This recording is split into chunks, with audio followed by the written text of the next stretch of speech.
తనకు 3 రోజుల నుంచి న్యాయం జరగలేదని బాధితురాలు ఆమె బంధువులు పెనగలూరు మండల పోలీస్ స్టేషన్ ఎదుటగా ఆందోళన బాటపట్టారు.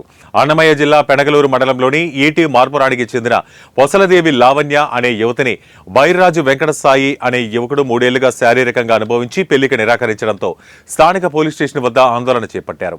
గత 3 రోజుల నుంచి పెనగలూరు పోలీస్ స్టేషన్ చుట్టూ తిరుగుతున్న న్యాయం జరగకపోవడంతో బాధితురాలు పొసలదేవి లావణ్య గ్రామస్తులు పెనగలూరు పోలీస్ స్టేషన్ ఎదుట బైఠాయించి న్యాయం చేయాలంటూ ఆందోళన చేపట్టారు.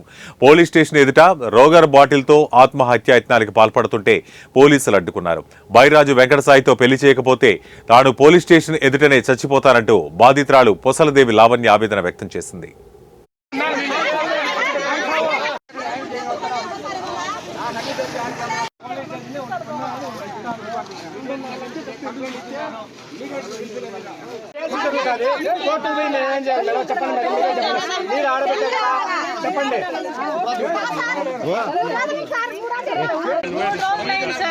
ఎట్లాంటి న్యాయం నాకు జరగల. నా దగ్గర అన్ని ఎవిడెన్స్ ఉన్నది. ప్రతి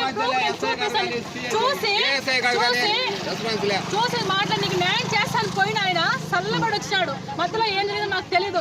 ఊర్లోకి పోతామా ఎస్ఐ కానీ ఎస్ఐ కాడ కొని పడేసినావు. నువ్వు ఏం చేసుకుంటావు చేసుకో, యూట్యూబ్ ఎక్కుతావా ఎక్కువ. నీకు జరిగేది ఇదే. నువ్వేం చేసుకుంటా సిఏ కాదు, డిఎస్పీ కాదు, అందరు రావాల్సిందే. ఇడికి కేసు వేసింది ఇది ఏది తెగకుండా మొత్తం నన్ను ఎందుకు రమ్మంటారు? పెళ్లి చేస్తేనే నాకు న్యాయం జరిగినట్టు. బయటకు వస్తా అంటే సింగపూర్ పోయి తెచ్చుకుంటా అన్నాడు. సింగపూర్ పోయి బెయిల్ తెచ్చుకుంటాను అన్నాడు. అలాంటి నేను ఎందుకు రావడం?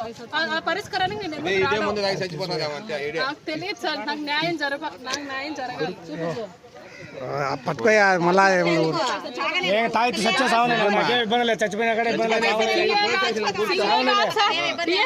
రావాలి. ఒక ఆడ కూతురు లేరా? పోనీ కూతుళ్ళు లేరు, భార్యలు లేరు, కానీ వాళ్ళ అమ్మ ఎవరు ఆడదే కదా, నాలాంటి ఆడదే కదా. దిగి రావాలి. వాళ్ళు ఎవరికి నీటికి వచ్చిన న్యాయం జరిపించండి. నాకు న్యాయం అంటే పెళ్ళే. నేను సస్తా, వాడిని చంపి నేను సస్తా. 3 రోజులకు నేను కూడా బయటకు వచ్చా. వాడు సింగపూర్ పోతే ఢిల్లీ పోయి తెచ్చుకుంటాను బెయిల్.